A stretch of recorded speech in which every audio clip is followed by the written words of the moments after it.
You're listening to CreepGeeks Podcast.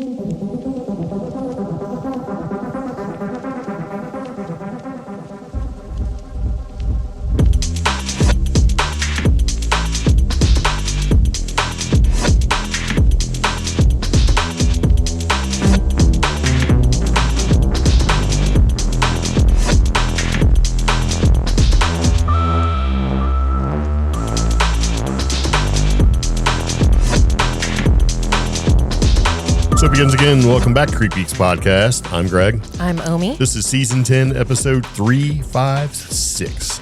Meat shower, giant scorpions, Griefbots, and faux crows. Yeah. That's just a small sampling of the dipshittery we've got going on this time. Yes.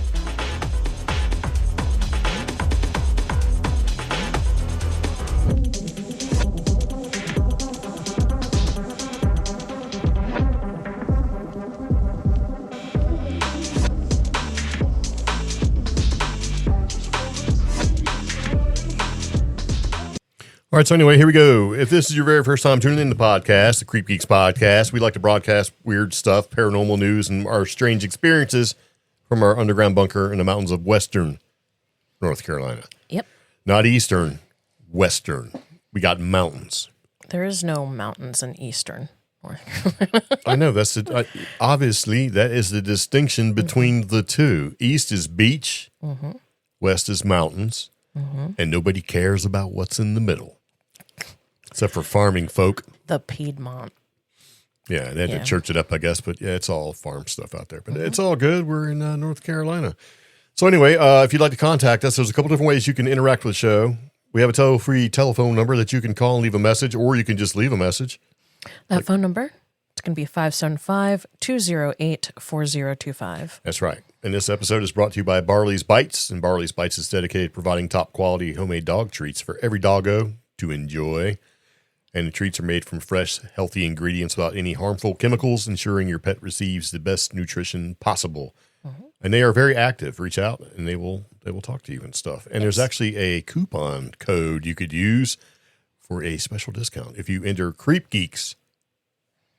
Right? Mm-hmm. Let me spell it for you. CreepGeeks. That's how you spell it. You get 20% off. That's pretty good, man. Yes, it is. So these are fantastic. Jack loves them. Hank loves them. That other stupid dog loves them. What's that dog's name? Sammy. Sammy loves them. Yes. The other dog I seen the other day is that I hadn't seen in a while. They're Sadie. Sadie. Yeah. Looks like a wolf, man. Or is it the same one? No. So, well, I seen her when she was little, and then after that, I'm like, holy moly, because she ran out in front of the car, looking for treats. Oh, Hattie. Hattie, there we go. Hattie. Yeah. We have neighborhood dogs. They're all friendly mostly. Yes. The only one that's not friendly is Jack, who thinks he can beat up dogs 4 times the size, like he's trying to impress a woman, a lady dog. So and she could care less. I slowed down to check the mail the other day, and Hank came up, and he's like, "Hey, I miss you. Yeah. I miss you." Well, he came up the driveway looking for snacks this morning. Guy. Yeah. So he's a good dog. Give him some Barley's Bites while Jack's not looking. Yeah. So, yeah. You should, poor baby. Teach Jack a lesson. He's like, I'm a little dog with a big bark. Here I go. Yeah. It's like, just sit down, Jack. Sit down. So we do have a lot of stuff we'd like to talk about. And in previous episodes of the podcast, when we've talked about things and it sort of circles back, we bring it up. Yep. We've talked about all sorts of things in the past, like everything from COVID-19, all sorts of other conspiratorial type things, like food production facilities just magically burning up and blowing up and stuff. And then our prices go up. Shrinkflation, which is where all the products that you pay more for, you get smaller amounts now. Bioengineered food products, because this podcast may contain bioengineered and cell-cultivated food products. Right? Yeah. So moving to what we talked about before, and I found it and figured I would stick it in for you along with all of our other links, which are available to be looked at. If you go to our website, creepgeeks.com, you can check out everything we talk about there. One of the things that we mentioned was like drones and stuff dropping food off for prisoners. Yeah. Well, not to be outdone.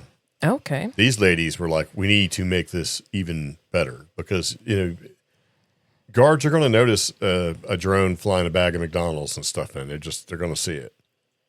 But if you disguise the package, Yeah. like a cartoon, they'll never know.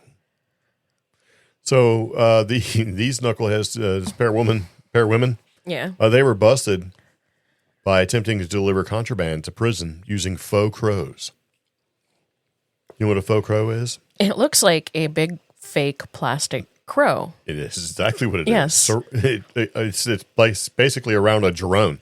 They just like duct taped this fake crow to a drone Yeah. and then spray painted the drone and said, we'll just fly this crow in there. They'll never notice. And the crows are dropped by the drone. And these crows look semi-handmade, like at one point maybe it was a lawn ornament, but they're now wrapped in electrical tape, and inside of them are things like drugs, cell phones, and tobacco. Yes. The drone flies in and drops these plastic crow decoys that were filled with contraband. Yeah. Yeah. So unfortunately, the prison intercepted the phony birds. Mm-hmm. And with the subsequent investigation, led authorities to these two ladies, Worthington and Cole. It sounds like some sort of hipster doofus company, right? We here at Worthington and Cole make only the finest quality faux crow products. Right? Yeah. So basically, they were questioned and they admitted that their role in the faux crow scheme. Yeah. And asserted that they had been paid $40,000 for their part in the clever but misguided smuggling attempt. That's not bad. Yeah, it's good money, right? Yeah. Just, duct tape some, make a facsimile of a crow and send it on in there. I will admit that it's pretty creative. I mean, yeah, because let's just say you use this drone at like nighttime or twilight or early morning when it's still dark. You may not see the drone, but you'll see the crow and you're just like, oh, a crow fell and died. Granted, crows don't fall and die in the positions they are in these plastic decoys. Yeah. But you're like, oh, this crow died. I'm sure somebody will get it. And then it's got drugs, cell phones, and tobacco. All your favorite food products. Yeah. So it makes me wonder how they figured out. We don't know enough as to did they create all this or did they just create the faux crows or what they're, did they go get two crafty ladies? Did the bad guys go, hey, we need some faux crows? We need faux crows. And they're like, you've come to the right place. And they rushed off to Michael's to buy like feathers and stuff and used coupons and then argued with the Michael's lady that the coupons they're using are valid. Yeah. After they've been walked around the store and followed by the store security. They got like one cashier and four people just wandering the store, walking after you, that kind of thing. And then they put it all together and say, okay, here's your faux crow. And then somebody flew it over. Or were they smart enough to say, how can we figure out how to make these faux crows and have them dropped from a drone? Because you want to get your drone back. Yeah. And or like, did they like do a bunch of Ukrainian research to figure out how to make these things drop stuff? What did they do? Did they use like the little apparatus that you can take with some drones and connect a fishing line to and fly it way out further than you can cast and then it just lets go? I just want to know, was it like a Fiverr ad? Was it like I got questions, hire man. on Indeed? Like, we need somebody who's got craft experience and professional drone experience. Did they put like an ad out on like Facebook Marketplace? We make faux crows. I just want to, 40 grand is a lot of cash, man. Yeah. And this, to be talented enough to make faux crows and commercially operate a drone, because you probably have to have some sort of... I don't think you have to do a whole lot. You pretty much just got to fly it over and eyeball it. Hold your thumb up in the air, look at it and go, drop it down. Okay. Did they do any testing? Were they like at... Testing? Yeah, were they like in a field somewhere just dropping faux crows to go, I think we got it all figured out. Oh. Because I think if they did enough substantial research and testing and things like that, like how did they get caught? If you just go flying by and drop a crow and keep on going, how did they get caught? It's not like the original article that we talked about where clearly the article was a picture of a torn open plastic bag that smashed to the earth Yeah. and still had the Piggly Wiggly receipt. See, maybe, with their own. So that's what I'm saying. They're like, is this becoming a thing? Did they like find, are these ladies like, maybe they are Ukrainian or something? They're like, hey. I want to see their LinkedIn. Because the sad thing is that, I mean, different locations, of course. Yeah. One place is dropping bombs on people. Another place is dropping, cell phones, cigarettes, and whatever else from Faux. Yeah. It wouldn't take a whole lot to switch things up a little bit. That's kind of scary, If the technology and the ability to do that becomes much easier to do where anybody could do it. Yeah, that's kind of scary, right? Yeah. I mean, money aside, I don't know. It kind of makes me wonder. I mean, yeah. Because I can see knuckleheads like, if we put a long fuse on this M80, we can drop it in a lake and get fish or something dumb like that, and then it can step up from there. Kind of weird, right? Yeah. Yeah. So, we had talked about food before, and then we turned around and we'd also talked about, this is like the third time. Yeah. In 3 different prisons. Yeah. So I wonder if somebody's like, hey guys, for a small investment, I got the business for you. Like one person is marketing this. I just got back from Ukraine where I volunteered. It sucked. But why and check this out. We could do it this way. Or was somebody like over maybe in Ukraine and was like, hey, I was in jail, man. They used to drop us cigarettes all the time. Why don't we do this over here? But why specifically Ukraine? Because they are drone everything is Ukraine now. I'm sure it could be. This could also be teenagers. It could, but where do you think they'd figure all this stuff out? The internet. There's millions of videos on the internet. Well, maybe not millions, but there's like enough videos on the internet where you see drones flying at soldiers and dropping bombs and stuff. You know what I mean? It's not like it's an obscure thing. As far as like I only seen one of those. It's like for almost 2 years now. You could see them just all the time. You even got some trying to come up with like new drone technologies and some of the stuff they're using. And there are countries that are sending representatives to the Ukraine to say, hey, how are you addressing drones? Like, what is your anti-drone technology? And of course, a lot of these countries are overthinking it, but they're like, you don't have mosquito netting hung up? Just, a drone flies in a net, it gets hung up, stuff like that. So I just think that's probably where the information came from. Although I don't know. I don't want to take anything away from the Faux sisters. Yes.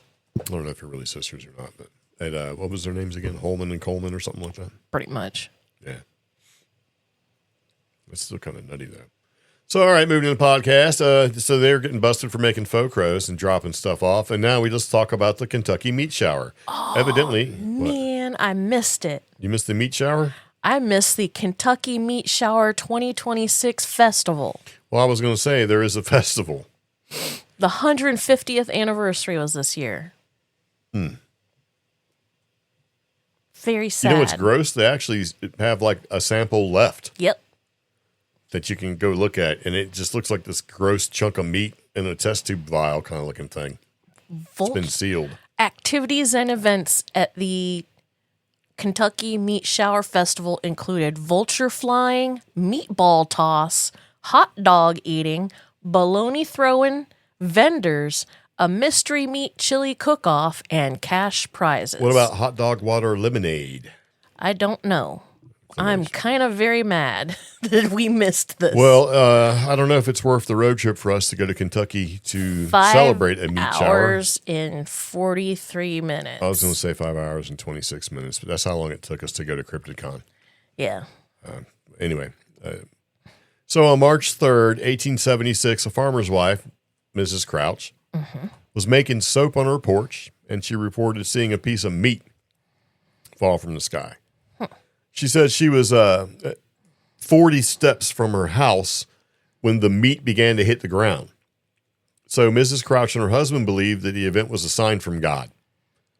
Right? So Mrs. Crouch is on record saying that it was snowing meat, and the meat fell with a snapping like noise when it struck.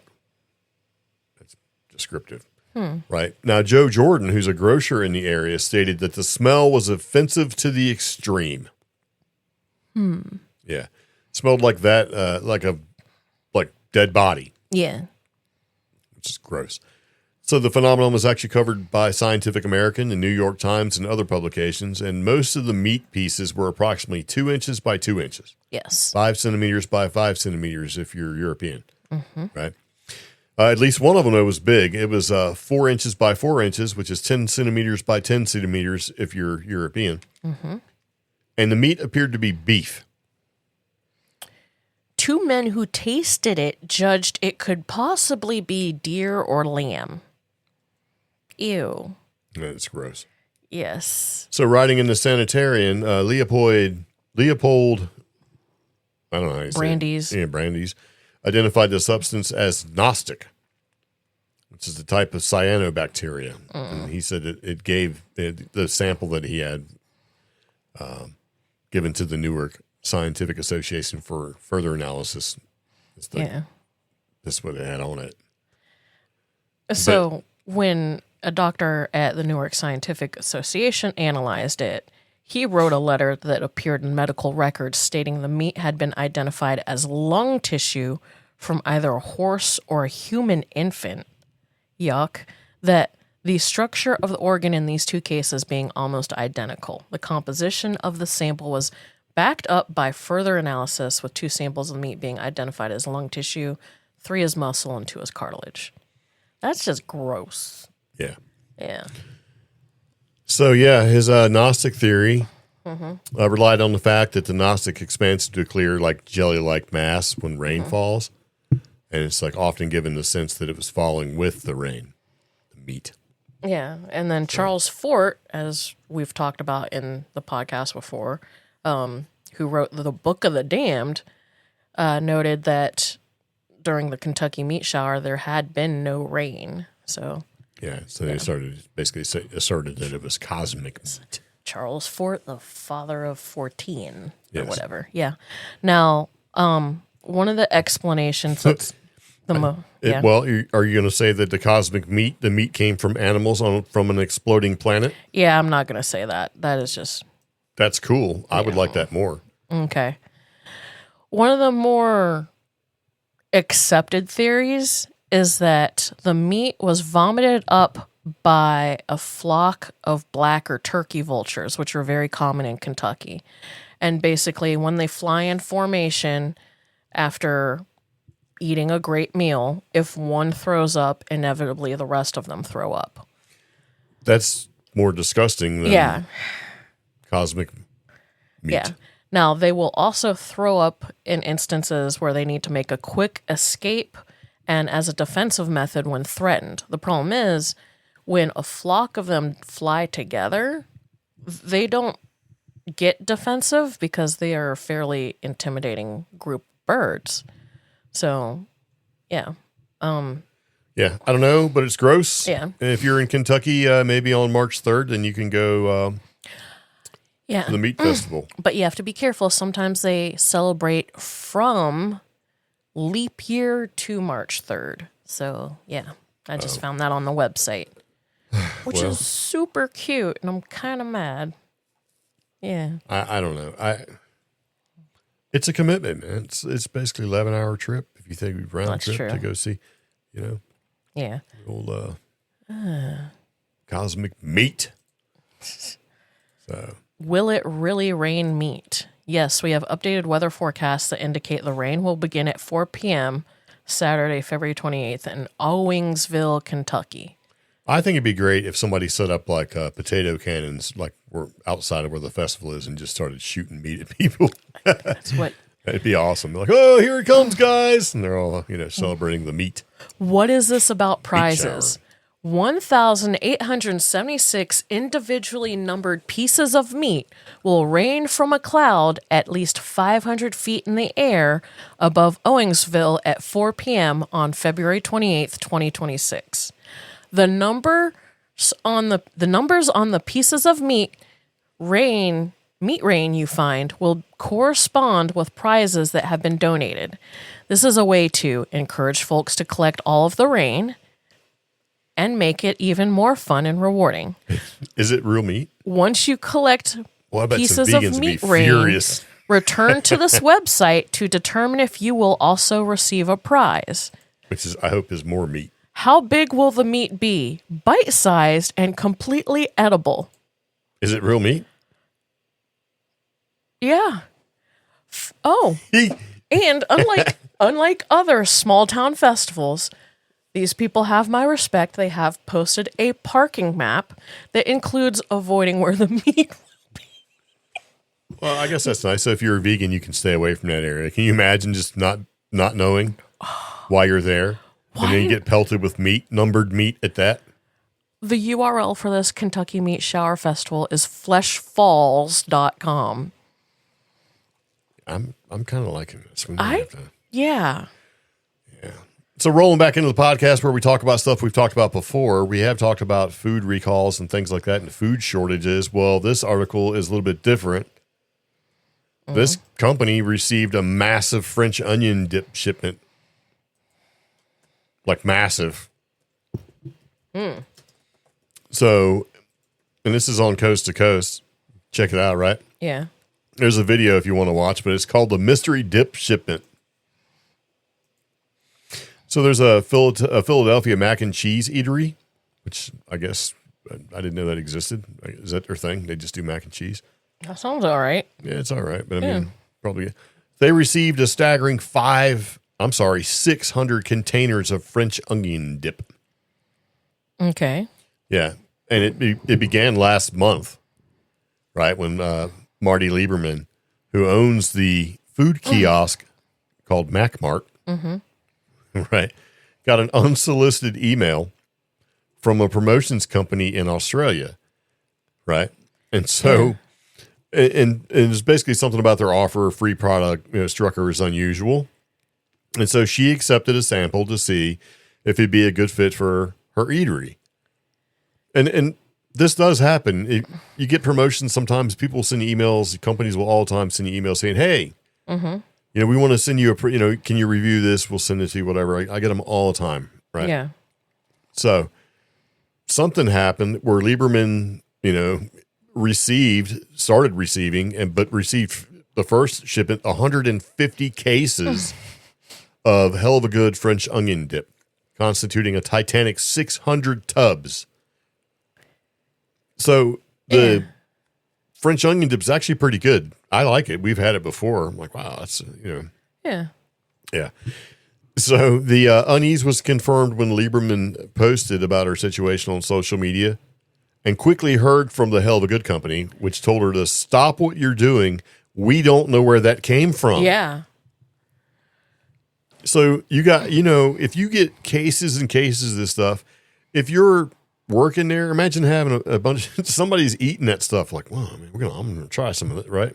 Here's the thing though, like if you go to the full article, it gets like really creepy, right? Exactly. She said that the messages didn't seem unusual at first, but then they kept sending emails saying, hey, do you want more? And she's like, no, we want a sample just to see if it'll be a good fit.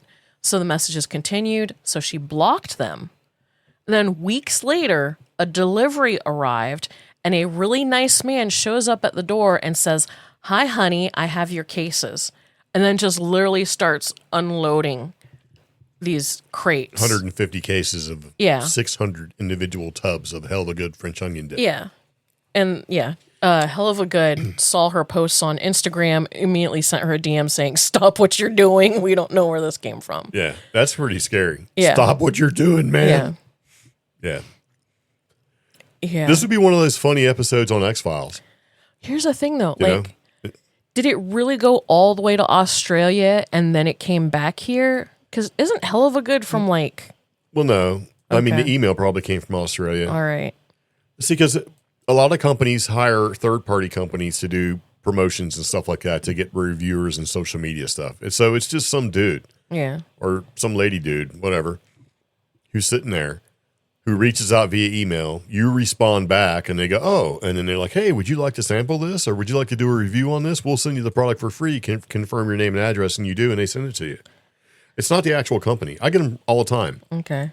From like Xerox. I got one from Ford saying, hey, would you like to sample a Ford pick-em-up truck?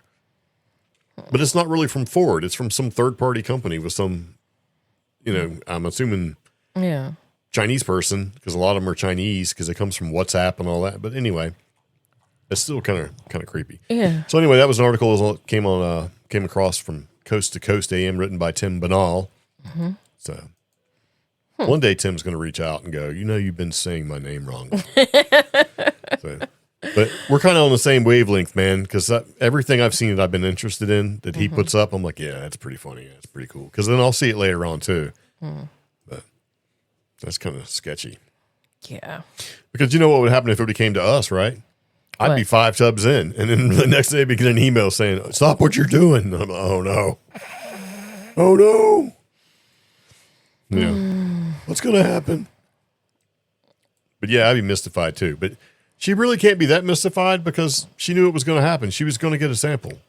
Yeah, I think the person that was probably fulfilling the sample for the, social media type, thing on basically was trying to hit 6. Maybe send them like 6 tubs or something like that, and then did more. Or maybe it was supposed to be, 1.5 tubs or 1.5 cases, whatever it was. And did it wrong. Because, we're using American numbers over here in America. Maybe they're using European numbers. And it got all screwed up. But yeah, I'd have been like 4 tubs in by the time that email came in. So, but they don't say what happened. Like, was the hell of a good company just alarmed by it, or was there a reason? Like, did they, that'd be the nefarious thing. Like, they had to throw it away. Like, maybe a refrigeration unit went down and they put 600 or 150 cases of this crap in the dump.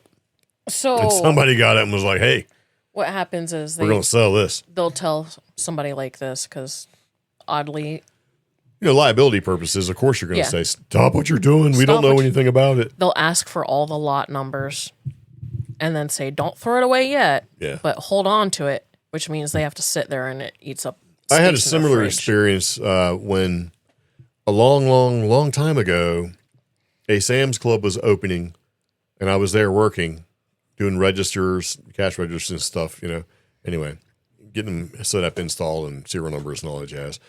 And they said, hey, you should get a business membership because, we're testing our machines. We're going to give it to you for like $10 if you want it. And I'm like, yeah. So I got that, and I got a complimentary spouse card. And then I went to North Carolina to do some more jobs, gave the card to my dad, right? And my dad and mom didn't really do the whole warehouse shopping thing. And then they started going, and they started just, the first time you ever go and do warehouse shopping, if it's your very first time, you're going to buy stuff that you just do not need. Like, you do not need 8 pounds of relish. No. So Dad bought like 4 of them, and they were all in the pantry, right? So he bought a whole bunch of stuff. They had like, the big giant barrel of mayonnaise, and they had all that stuff. So I don't know why but he kept trying to give that to me.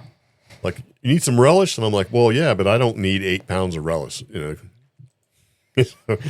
And so it went round and round, and there was a couple occasions that on my drive back, or I had to make sure I checked the car because he tried to slip it in there. Well, he got by me, and I'm going down the road, and I kept feeling a thunk every time I hit the brakes.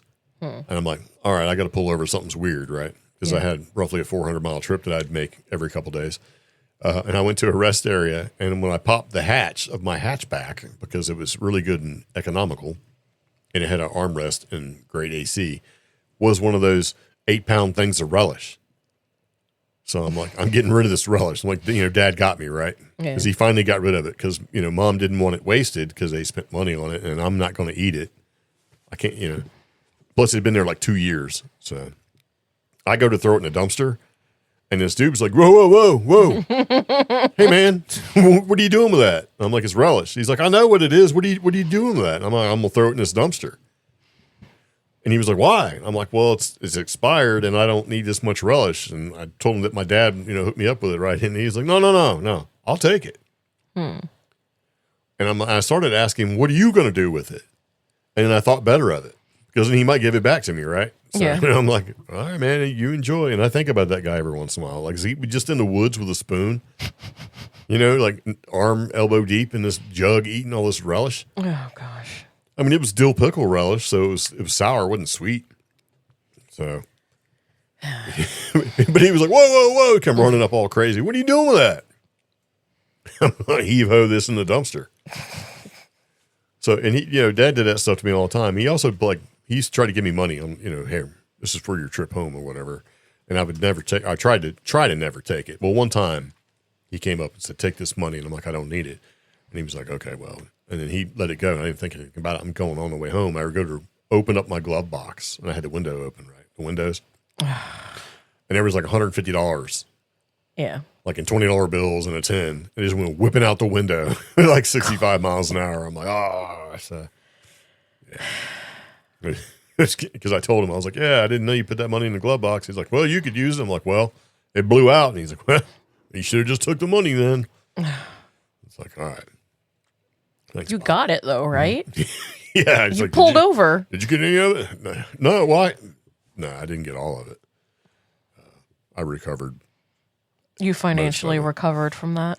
That was back when I could put $10 in the tank, it'd fill it all the way up, and I could drive 400 miles. Yeah, and that means that $150 back then was like $300 yeah. in today's money. Now you probably couldn't even buy that 8-pound thing of restaurant-sized, relish. So, yeah. Kind of crazy. All right. So we've got a couple mysteries there, and I figured it would go together with the meat. Some meat, some French onion dip. All you need is some chips or something, and you're in there. And so that leads me into this. There's a controversial theory connecting Noah's Ark, right? To human blood types. I don't like this. Yeah, you do. Nope. You're going to enjoy it. So we're not going to go too deep into it because I don't care that much about it because I don't think it's... Anyway, let's do it like this. So there's a theory circulating online, right, that links the 8 survivors of Noah's Ark, which is basically Noah, his wife, his 3 sons, and their wives, to the 8 common human blood types. So if everybody got wiped out, right, let's just say, and of course, whatever, but let's just say everybody got wiped out, and there was 8 human survivors, and they have different blood types, 8 different blood types. That's where our blood types come from. So we're talking A plus, A positive, A negative, B positive, B negative, AB positive, AB, O negative, O positive, that kind of thing. Right. And so that's suggesting that the numerical match reflects a divine blueprint. Because, you got to prove the Bible. No, I don't. No, I mean, you don't. But I mean, if you're a Christian or whatever, Yeah. you're trying to prove the Bible because so many people just say, oh, it's fake or whatever, or it's not a true thing, and it's just myths and all this. But a lot of it's not. And if this could be proven, this is one of those things. Because it used to be people say, oh, yeah, the flood, whatever, that doesn't exist. No, there has been a flood. There has been floods continuous throughout the eons, right? It's proven. Yes. So, and Sumerians talked about it. So it's proven. It's happened.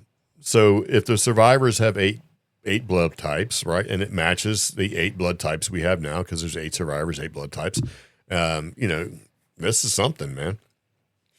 So skeptics and scientists emphasize that the blood types evolved over millions of years through genetic mutations and natural selection with ancestral forms of the ABO system, right? And they present that in primates and over 20 million years ago. And while genetics shows that 2 parents can produce children with any of the 8 blood types, critics argue the connection to Noah's Ark is symbolic rather than scientific. And they also note that the Ark survivors were closely related, meaning the early populations would have experienced significant inbreeding, further complicating the claims that the modern blood diversity originated from a single biblical bottleneck.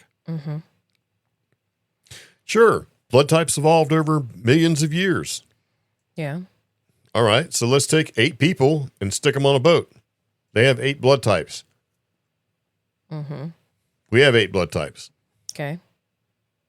I don't understand how them saying it evolved over millions of years and how that disputes or diffutes basically what's been said. Well, yeah, okay. Let's do it right now. Take 8 people, put them on Mars. Mm-hmm. They got 8 blood types. Now let's throw some kids in the mix. Guess what? Now they got 8 blood types. How does that just, the only thing that would make sense would be the whole inbreeding thing. Because they call it a bottleneck due to 2 factors.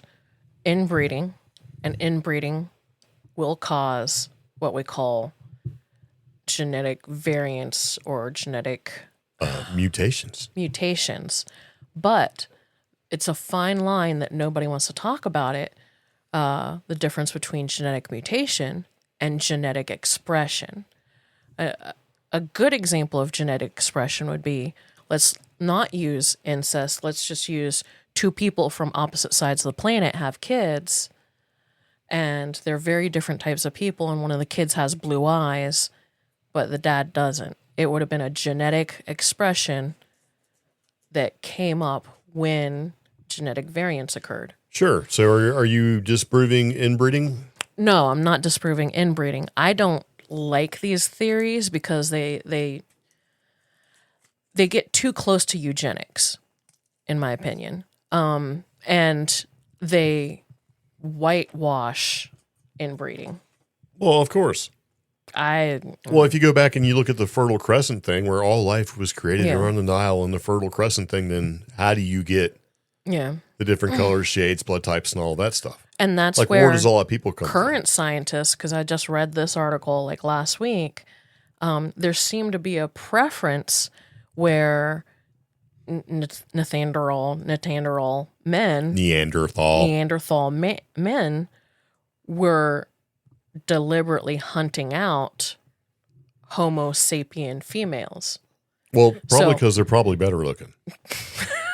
I mean, honestly. Yeah, but that type of interbreeding was far better for our race, our civilization, than, theories of, 8 people did this.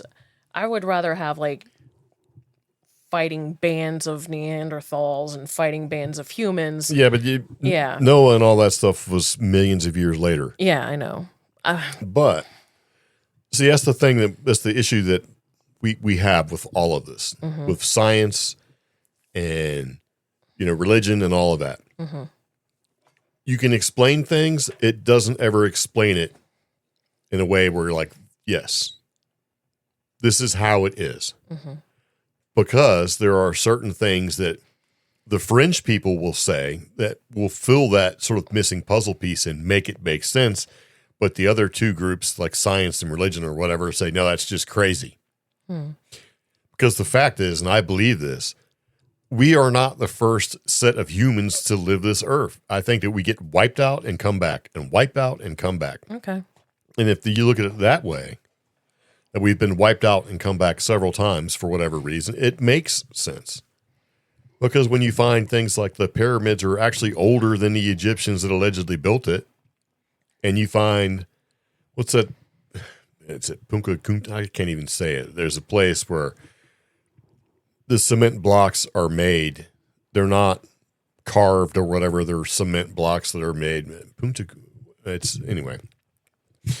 There are places. Is it Göbekli Tekli? You know what I'm talking about, right? I can never pronounce it. It's in Turkey. You have structures that are older than humanity that look like they're made modern day. Göbekli Tepe. That's, you say just as good as I do, but yeah. And that only makes sense if there was civilization before, got wiped out, came back. Aztecs, Mayans, and all that stuff, and the technology that they've gathered and learned and put into practice that came from a single individual that showed up and learned them everything. It makes sense that way. But see, people would rather say, oh, well, that dude came from outer space, bro. Mm-hmm. Yeah. Quetzalcoatl, he came from outer space. Yeah. Landed, taught us some stuff, and then left. if you're going to do that, then Battlestar Galactica makes perfect sense. Yeah.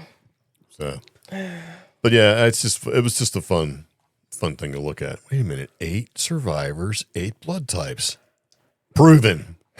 Right? We are justified. Nope. So, there's too many missing pieces and stuff, and people have to believe in how those pieces get put together to come up with a better explanation for things. It's the same thing when they find a tool that's, older than the Neanderthals. It's like a modern day tool. And you're like, well, wait a minute. If it was just Neanderthals and some Homo sapiens running around, how did they create this hammer that's better than any hammer we could make today? They didn't have the technology. So same thing with the pyramids, right? Especially if you look at it now, they're saying, oh, deep underground, we've used ground penetrating radar and LIDAR. We have all these chambers and stuff, and the bright blue water and mercury engines and stuff deep underground. Well, I mean, come on.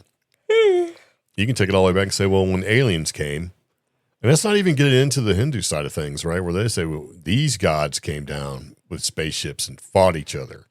Yeah. And some were stranded and all this other crazy stuff. So we don't really know, and we're probably never going to really know.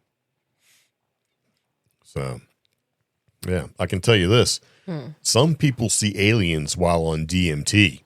Yes. And researchers want to find out why and what they can do. Like, what can they tell us?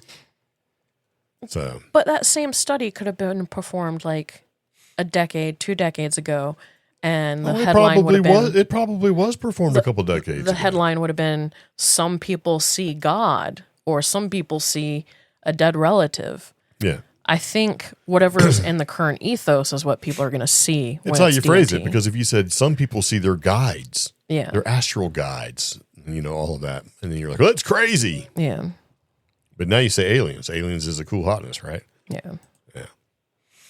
So I don't know. I clicked on the link to bring it up and talk about it, and then I realized I don't really want to talk about it. It's like, Well, I mean, because that's all we've ever heard. Do DMT, do ayahuasca, do whatever, and you'll learn stuff. You'll learn stuff about yourself, and you'll learn all of this stuff, and there'll be guides in the way, and people that that do like astral projections and out of body experience, and they can kind of go out and they say, hey, there's guides, and make sure you listen to this guide, but don't follow the silver strand and all this.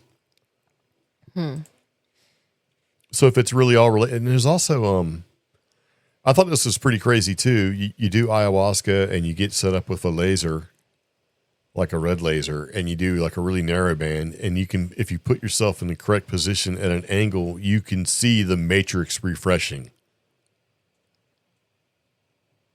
And you can only see it when you're under those conditions, and different people can see it and describe it, and it looks like the matrix, like lines of code refreshing over and over and over again.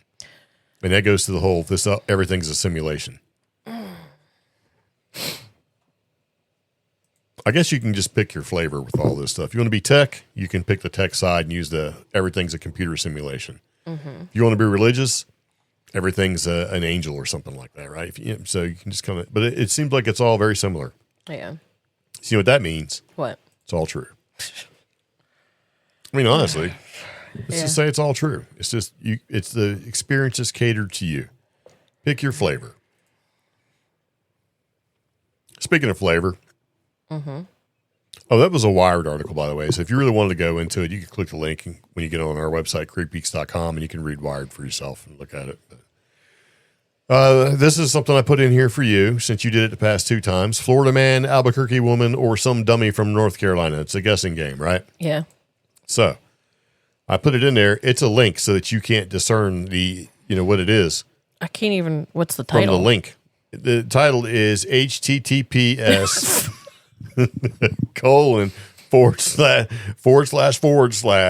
/ bit.ly. So click on it, and then we can figure it out. I didn't want you to guess it straight from the link. So here's the title, or here's what the link brings you to, the title of the article. Man sets fire to his home to kill spiders, flees in U-Haul truck. That seems very Florida. Yeah. It's Pennsylvania. I'm not very good. I'm not very good at your game, but I'm trying. So authorities in Pennsylvania's Pocono Mountains are searching for a man accused of setting his own home on fire in what police described as an attempt to kill spiders. Oh, a witness told police they saw Sean McDermott setting several fires in his home earlier in the day. The witness said they kept putting out the fires, but McDermott kept relighting them. A police report stated McDermott said he needed to kill the spiders in his home. This doesn't sound like a witness. This sounds like a victim. Because they had to be there. To me, it kind of sounds like maybe the guy's kind of an accomplice, right? But I like that McDermott reportedly drove off in a U-Haul truck and has not been found. So it's like, I guess that's a good getaway vehicle. But to me, it seems kind of suspect that he fled in a U-Haul vehicle after trying to set his house on fire. That sounds like he's moving. Yeah, sounds like he doesn't want to pay something anymore. Maybe he's going to get him a little insurance money. Yeah. But he probably rents. So somewhere, somebody's like, what is this guy doing to my house? Yeah. That's pretty bad. Yeah. If they would have said the size of the U-Haul truck and how big the house was, we would know. Yeah. If he drove off in a 30-foot U-Haul, I'm like, that's a whole house. This guy is just basically, he probably moved all his junk out. He keeps trying to set fires. And his good Samaritan neighbor's like, whoa, what are you doing, man? The guy's just yelling spiders. Right? But why wasn't the police called after maybe the first fire? Yeah. If I'm the neighbor and I put out a fire and dude's yelling spiders and stuff, and he's got crazy hair, maybe gesticulating like Charlie Day and driving a U-Haul truck, I'm just going to call the cops. That's a wellness check at least, And maybe the guy only got involved because maybe the guy's house that he's setting on fire is in close proximity to his. Yeah. But the guy's probably really nosy. Because there's people that do that. They don't have anything better to do but to be super nosy about everything that's going on. So that's not related to them at all. I like to be left alone. Because then you don't have to explain things. You know what I mean? Yeah. Which is funny because we have these big magnets on the van where we have to explain things when people come walking up. But okay. But the cool thing is usually they're just as weirded out as I am. So I see somebody coming up to the van. I'm like, what are they doing? Yeah. And they're going, what are they doing? Well, I added my version of the guessing game. I like mine better. Okay, well, mine is, here's the headline, $600,000 in stolen potatoes and onions. Really? Yeah. Is this North Carolina? People grow a lot of potatoes and onions around here. It's not? No, it's not. They grow them in Florida? Apparently, this was a Florida thing. A Florida man could face up to 10 years in federal prison for alleged schemes to defraud wholesale produce companies, resulting in more than $600,000 in losses of products. What, does he just show up with a box of potatoes, a big old bag of onions, and go, hey, this is what I'm selling? You guys want to make an order? So this guy, Jason Canals, used a company's name and email signature to send messages to victim companies requesting produce. He then diverted the produce to a new location while shipments were en route and never paid the companies. So wait a minute. So the guy's not taking the money, he's taking the product. Yeah. So what the hell is he going to do with $600,000 worth of potatoes and onions? I think I'd probably just take the money. Yeah. Unless that doesn't make Yeah, it doesn't say what he's going to do with them, but basically in another scheme, he was giving these other companies, false documentation that led them to believe he had prepaid for the produce. So it could be. That's a lot of potatoes and onions. I know. So here's the thing. You can use the same distributors as large chains to buy like potatoes or onions, right? And you can go through, like, we'll just say Ingles and be like, hey, I'm this produce producer and purchasing agent. I need $200,000 worth of potatoes. And I represent this company, which is a buying company. Oh, okay, well, we'll process that. Oh, well, I already paid it. Here's my alleged receipt. Yeah, I understand that. But I get then that. he takes the stuff that he had delivered to an empty parking lot that's not a grocery store, and he takes it to a farmer's market and sells it to the different vendors there. That's an awful lot of work. Yeah. It would be easier if he said, I have $600,000 worth of potatoes and onions, and here's, would you like to order? Yeah. And they go, sure. And he just takes the money and doesn't deliver. It's a lot of work with potatoes and onions. Yeah. I knew a truck driver one time because we were doing some night classes and he was there and he was very angry and agitated. Yeah. He didn't really talk a lot. And I said, what's going on? And he had a load of potatoes. Mm-hmm. And he got to the place where he was supposed to drop the potatoes off, and they said, we don't want these potatoes. So then he turned around and called the dispatch or whatever that put him on that run. Mm-hmm. And he said, hey, man, what am I going to do with these potatoes? And they said, we don't care. It's paid for. And he said, well, what am I supposed to do with them? And they said, we don't care. Your truck, your product, you figure it out. And he did. He just parked in a parking lot, opened up the back, put a sign up that said, potatoes, $2 a bag, or when people were buying 5-pound bags of potatoes. Damn. And he was late for class, but he came, because he had to drop the truck off, right? Because he can't drive it anyway. So, because he was an individual owner operator type thing. Yeah. So he made his money back because he was on the hook. They're like, well, we're not going to pay you because you didn't deliver the product, and they didn't receive the product, so they weren't going to pay. So you got the company that's going to pay you for delivery, not going to pay. And then you got the company that wanted the delivery, not going to pay. So he was going to be on the hook for all of this.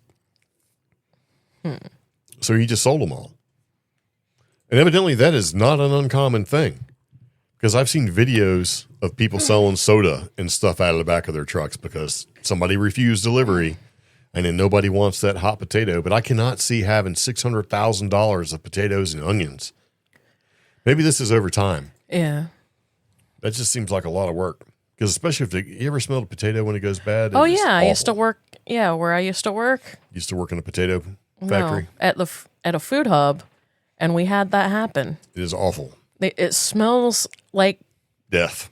A marina. Yeah. Well, it smells worse than that. You wish a marina smelled that good. I used to work produce, and every once in a while that would happen, and we have to go hunt them out. Because you know what happens first? You see the gnats. The gnats are like, this is great, guys. Something's going off. We'd send the intern. Yeah. It's your turn. So. I think it was one of the worst things we had. Watermelon season was awful, man. We had to unload like 700 watermelon. You know how they do that? They just throw it. Yeah. Catch. Yeah.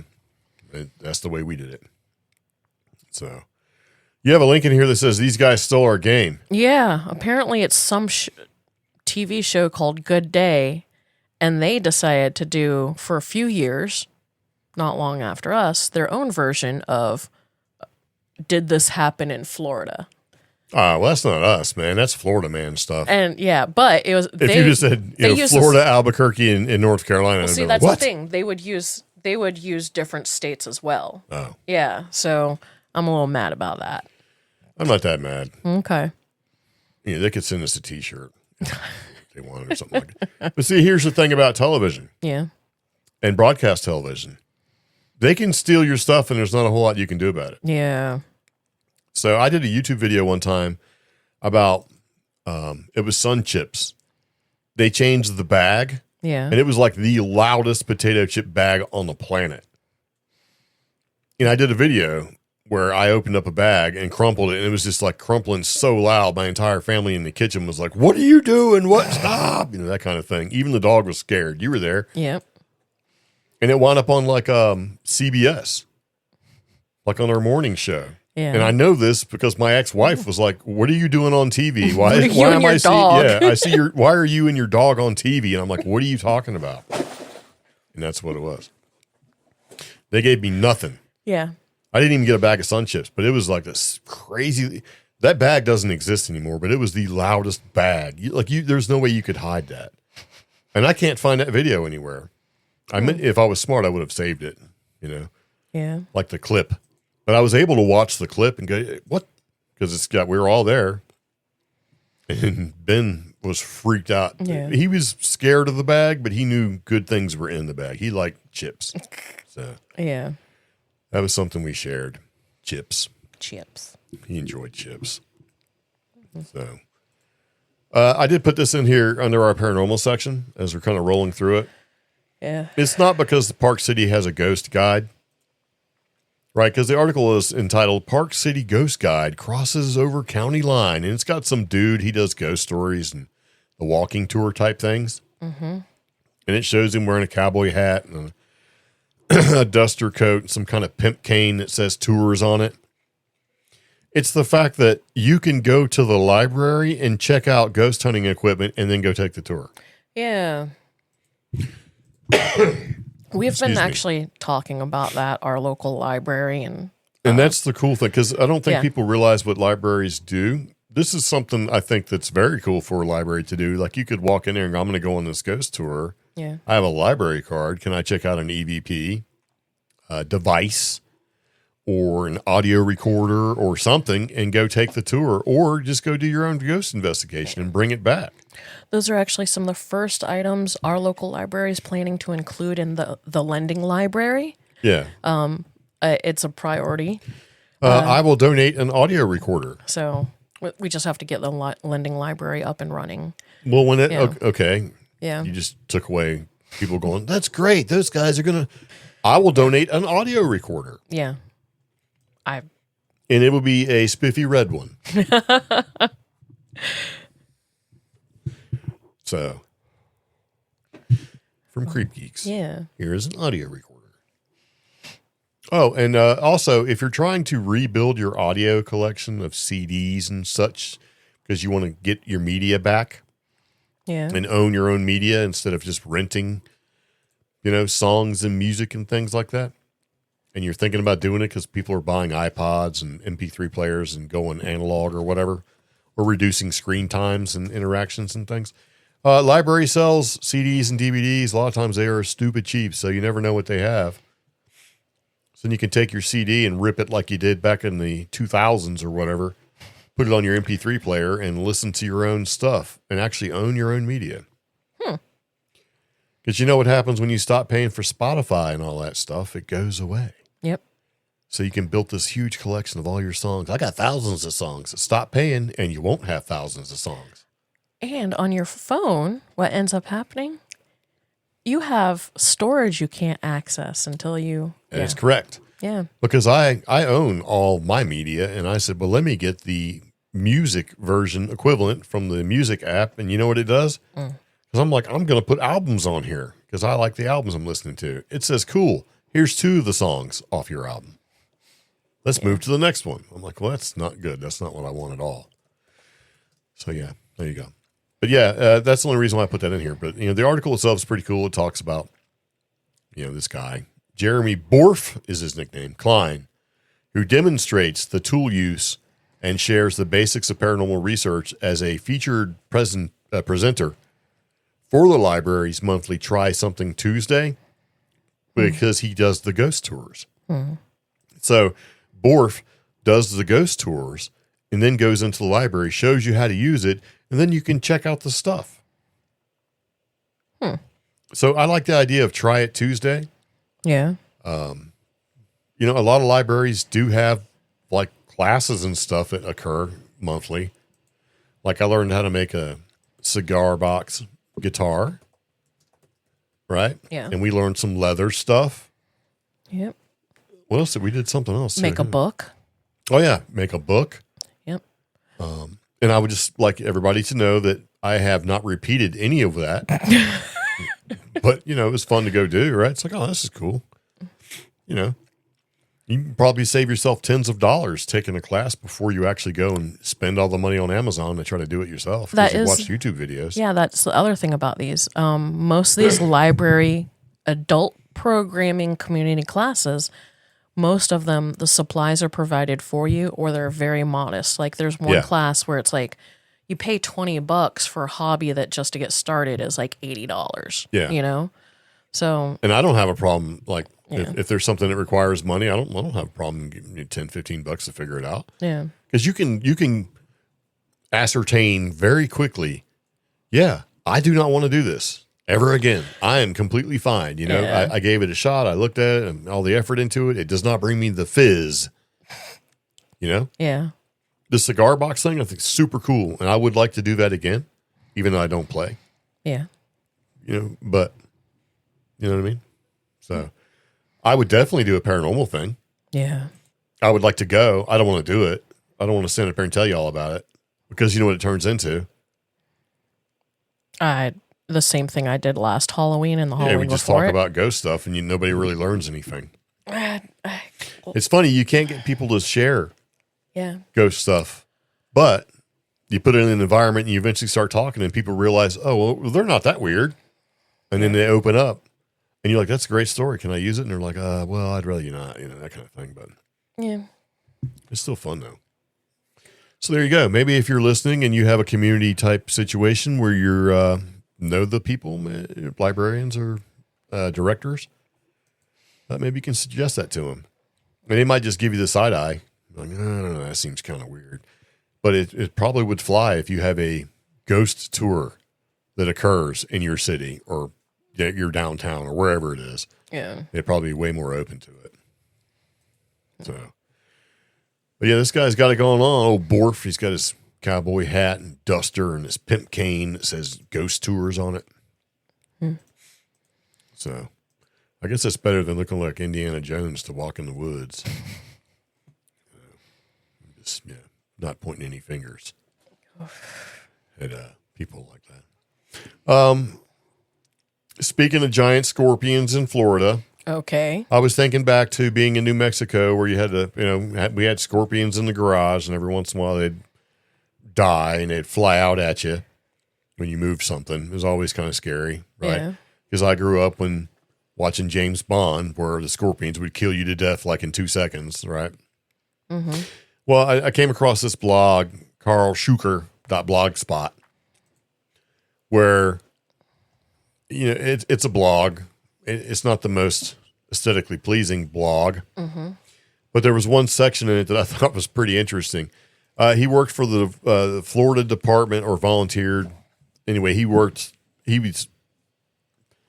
for the Florida Department of Environmental Regulations and stuff. So he was kind of doing some things. He went into an office, right? And inside it was, I'll tell you the name of like the fact, whatever it was. Like I'm trying to get it out of my head before I forget it. Inside a gallon jug, a glass gallon jug, was a scorpion that filled up the gallon jug because he was out there doing his thing and he had seen what he thought was a big rat. But he was like, that big rat looks kind of like a big scorpion. So when he had brought it up, dude showed him a big scorpion in a gallon glass jug. Okay.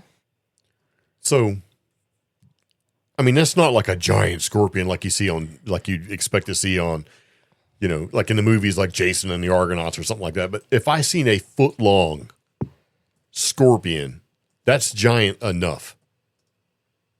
That's a big scorpion. That's like your dog. Yeah. A scorpion size if you have a small dog, right? But even so.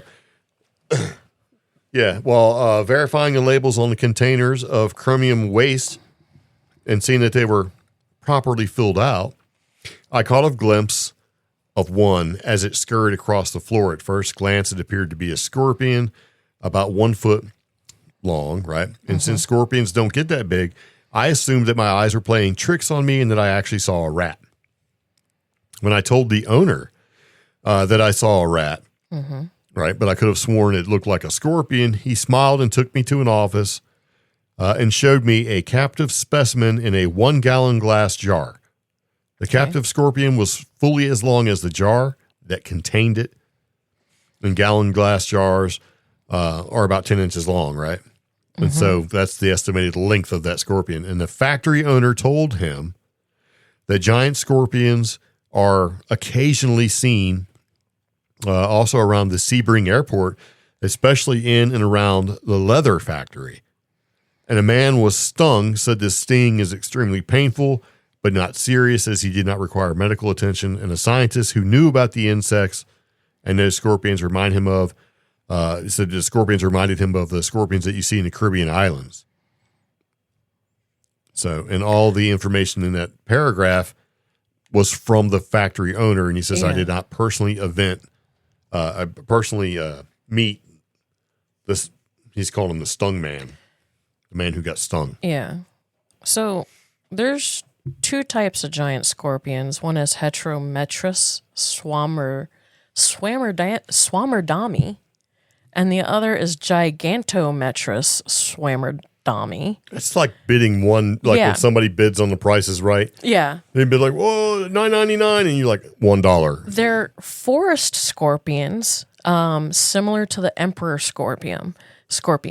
They're both native to India. The world's largest species, coming in at approximately 9 inches. However, just like with the boa constrictors and the ball pythons getting released in Florida, these Indian scorpions getting released in Florida are just thriving. Yeah. So there are these alleged reports of them getting up to a foot big. And I'm just like, you got the ones that are skinny. Yeah. You know, and that's scary. But if it's a big fat scorpion. Yeah.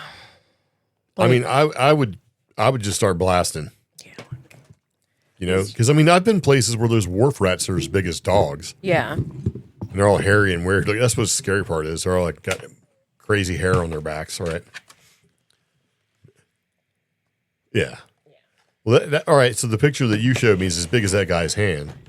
And that's pretty a baby. Big. And all right, well, that's a baby, but I'm talking a foot-long scorpion. Yeah. That's a cryptid as far as I'm concerned. Because if I came back from the woods or somewhere like that, working at effectively a chemical dump was where that guy is, right? And said, dude, I just seen a scorpion. It's a foot long. Yeah. And when he stretched his little arms out, it was like 2 feet long. Mm-hmm. You'd be like, whatever. You'd be ordering flamethrowers.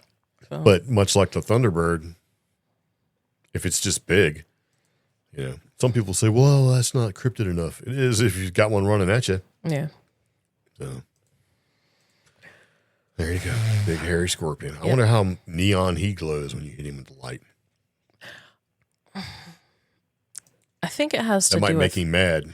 Yeah, but it has to do with age and amount or type of venom. You know, you can call them. What? You can call scorpions. Okay. They make a weird noise, but they listen. Okay. You want to hear it? Hey, scorpion! Hey, deer! Right. You ever seen that? I always thought that was funny. Woo! So I see you've added a new cryptid spotted again. Small, large cat. Yep. Spotted in Texas. I'm very proud of that. All right. Phantom predator. So allegedly this cat called a jaguarundi is an endangered species. That sounds hideous. Yeah. Species of cat that is probably barely bigger than a bobcat. That's still a good sized cat. Yeah, it's somewhere between a house cat and a bobcat in size. Like Maine Coon cat size? A little bit bigger and a little big, bulkier face. But in 1986, basically Texas Parks and Wildlife declared it extirpated or extinct pretty much, or no longer in the area. How Texans, though, are saying otherwise.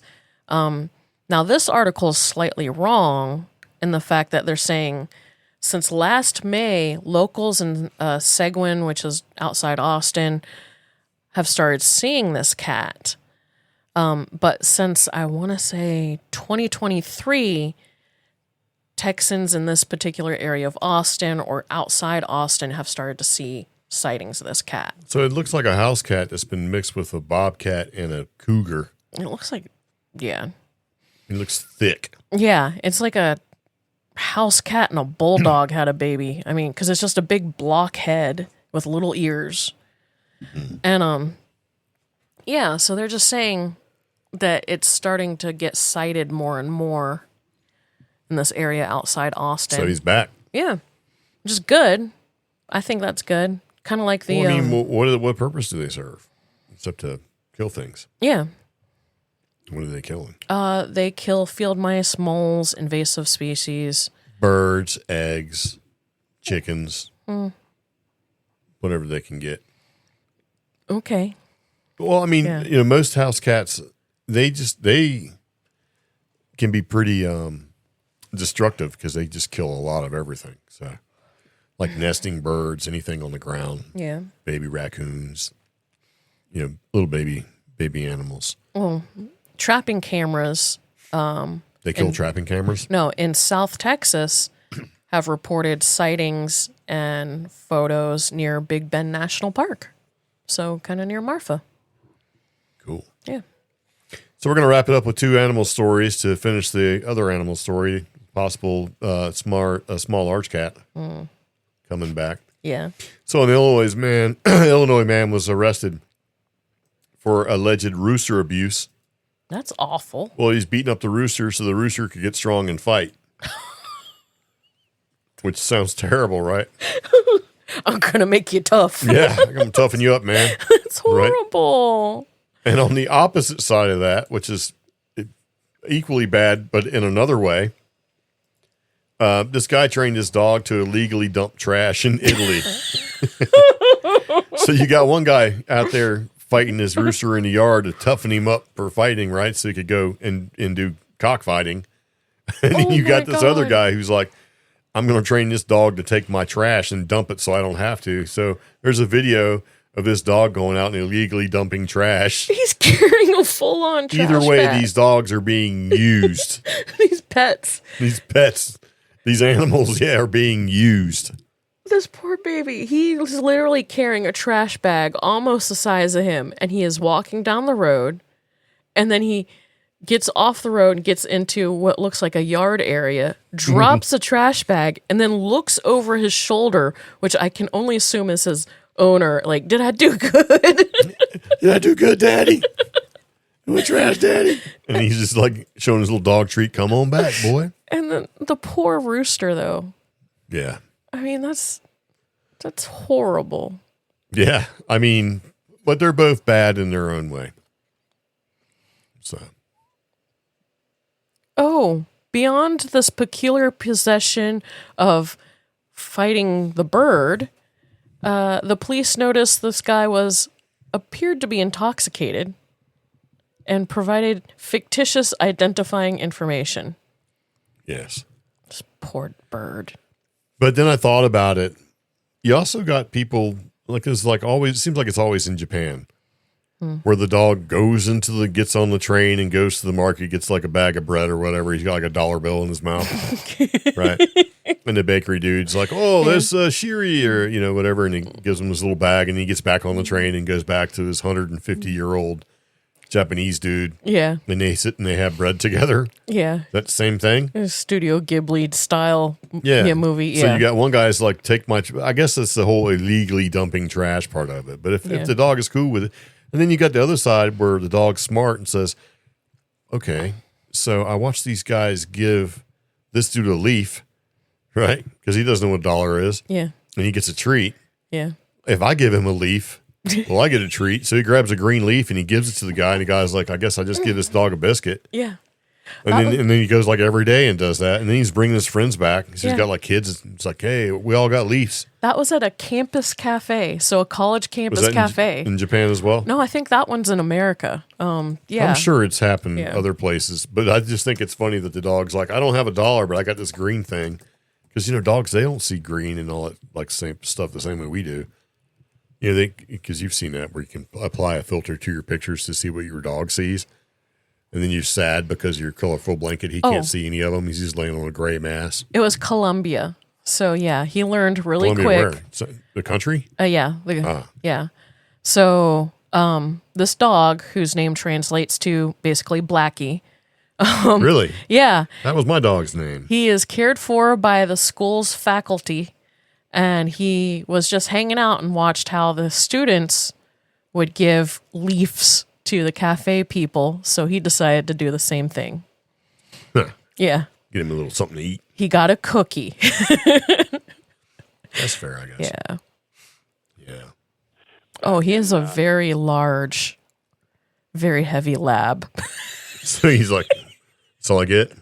You can tell he's just like, he would get more cookies if he could. Yeah. Yeah. Well, I think we're going to go ahead and wrap up the podcast. We do appreciate you taking time to listen to the podcast and all 115 minutes of its glory, or 1 hour 15. Was that 75 minutes? I don't know. We've been chatting for a minute. So if you have any questions, comments, concerns, let us know. This episode, 356, is Meat Shower, Giant Scorpions, Griefbots, Faux Crows. That's it. Yep. So anyway, there you go. So, there's your podcast. You can ingest this at your leisure. It's available everywhere. All right. Yeah. Any questions, comments, concerns, let us know. And see you later. Take it easy. Bye, Sickle. Bye.